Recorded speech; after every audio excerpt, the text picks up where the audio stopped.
Welcome to Paul's Toolbox. Today I'm going to cover a little bit of drywall work. I'm going to show you how to fill in a patch. I pulled out this ledge that went across from my den to my kitchen, and then I'm going to have to fill that in. Anybody can take and float over a new seam when you have two new pieces of rock there. This is a little bit more difficult, but it still can be done by anybody if you know how to do it. I'm going to show you a few tricks.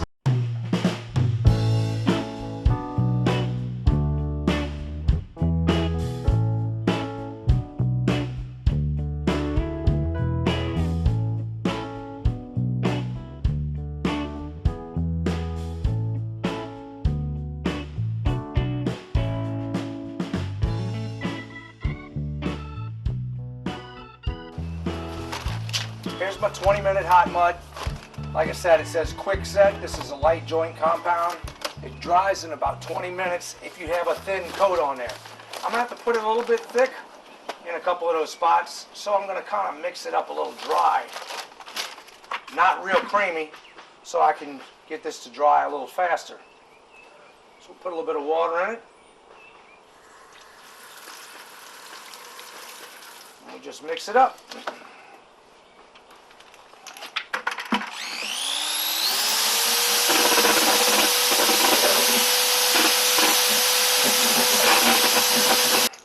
See how thick it is? That'll stay in the holes without slipping out. Make sure that the surface is good and clean, you don't have any crumbs on there. Now, when I fill this, if I don't tape it, it's going to crack. You'll see the crack come everywhere where I filled it. That's why I'm putting this in here now just as a backer. I'll come back over and tape it after. That just fills it up. So it's less I have to worry about filling later.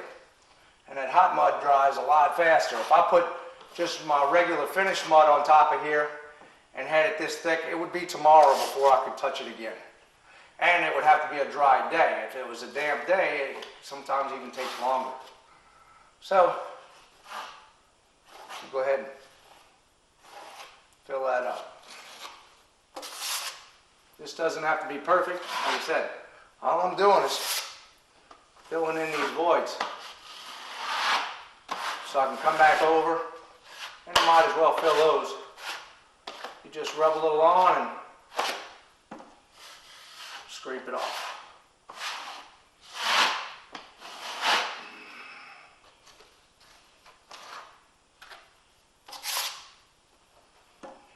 Fill in that hole. Makes it easy to come back on it.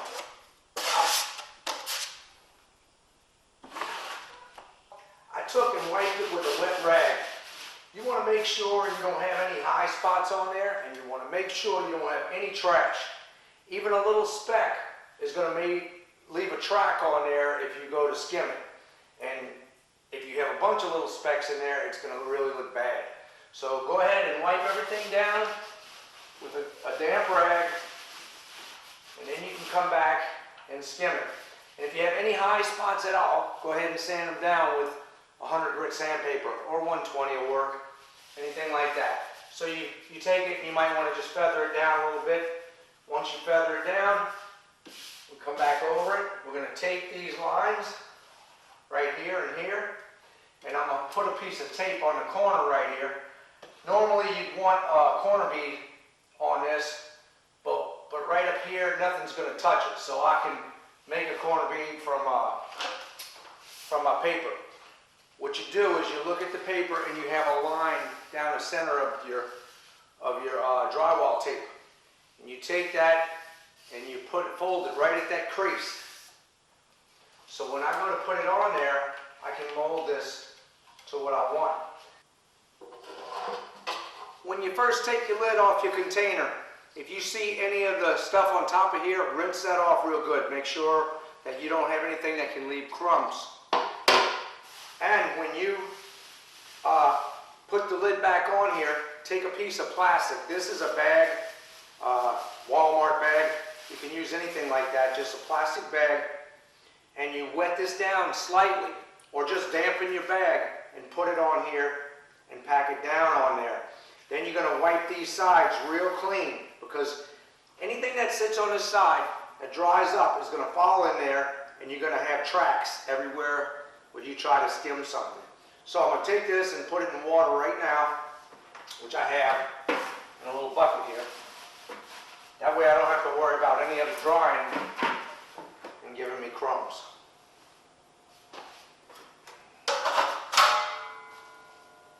This is already whipped up.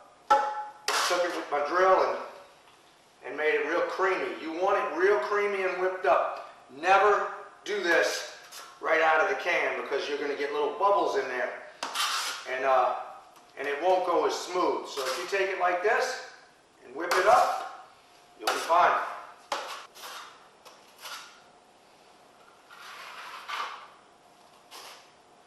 You want to cover both sides.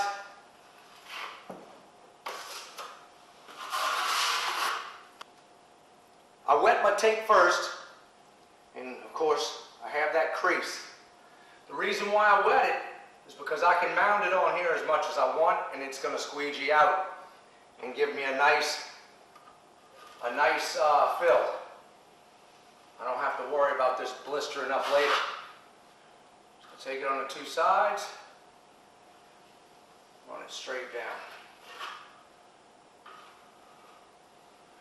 Then what you're going to do, come back over with your knife and squeegee it.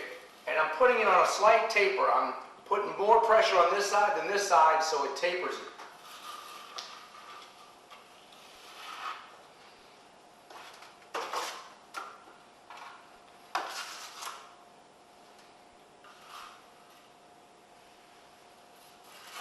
Okay. Now we can leave this part. That's going to be fine. I'll come back over it. We're going to go ahead and hit this corner right here, and then I'm going to take this.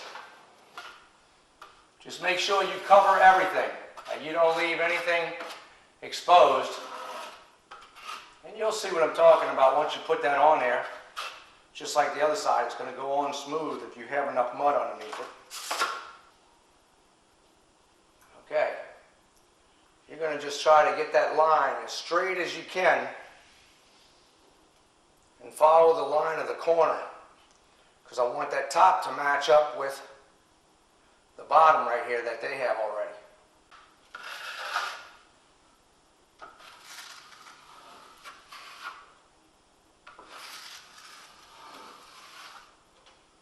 I want that corner to look pointing all the way. There you go.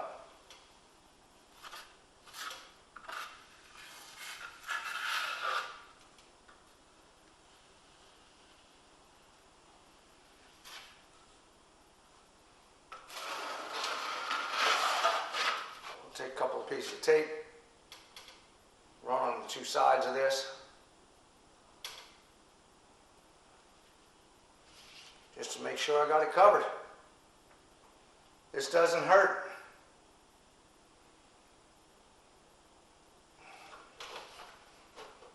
Never hurts to cover your bases. Hold my pieces down.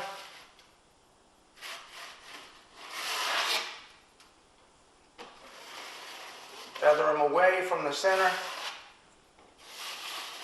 that. Just going to suck it in there real tight.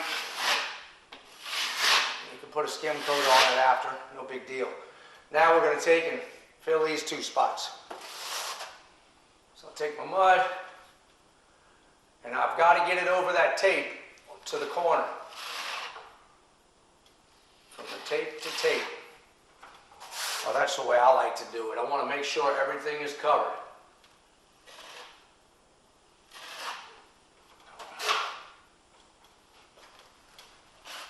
I can use a 6-inch knife for this, but I've got this knife out already, so that's what I'm going to use. Make sure you know exactly where your seam is, okay? You keep an eye on that if you have a larger knife like this, because you want to put that tape on that seam. You don't want to miss it. Take this, put it right across, pull it tight, and I'm going to show you what you do on the end over here to break it loose. Okay. Right on the end here, I'm going to take it where they meet, put my blade on there and just tear it. It's wet, so it tears very easily.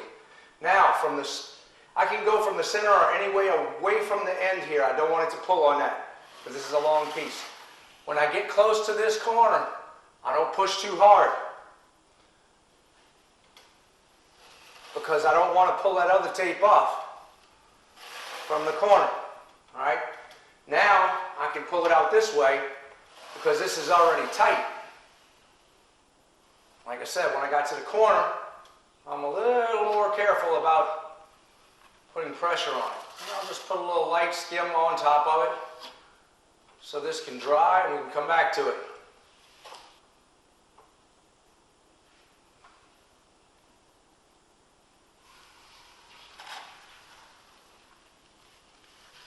Alright. Once I have my tape on the top and bottom, I'm going to fill it really high so I can run back over it with a board. Now I'm going to take a board, any type of straight edge, and my wall stops here and starts here again. So I want to make them match. So I'm going to take this on an angle, about a 45-50 degree angle. Works fine.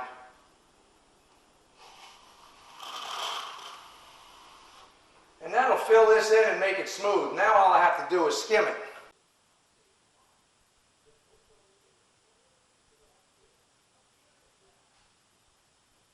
You want it flat, but you want it to blend into this texture. So you want to sand it down there, maybe get a little wet rag after and feather it in. See right here? I had that little bitty ridge. I'll just knock it down. Like I said, I'm going to barely hit it. I'm not going to put pressure on here. I can put pressure on the ends away from that center part, but I don't want to put any pressure on by the paper, because I don't want to fray the paper and I don't want to go too deep. Come back over with a light rag, a damp rag, and feather this in. You want to make sure that if you have texture on that wall, that you see little specks of the texture here poking through. That means that you're getting it really smooth. If you have a heavy piece on there and you don't have any of that feathering, then you may have too much mud on there. So you'll smooth it down a little bit. Wipe off everything. Make sure you don't have any crumbs, dust, or anything like that on here. It's all clean before you put your pass on. It's all wiped down, and I'm ready to go ahead and put one of my finishing passes on here. I like to get this done with 2 steps. I like to put my tape on, and the next time put my finish pass on and lightly hit that, and I should be good. Sometimes you may have to do 3 passes. If you don't do this often, or if you've never done it before, don't worry. It might take you a little longer. But you'll get it right. The bigger the knife, the easier it is to spread it and get it feathered right. So you can see right here, there's a little ridge. So what I'm going to do, fill this in right there. And that usually happens with corner bead, because the corner bead tends to step out, to poke out. And a lot of times they don't feather that. I am going to feather it.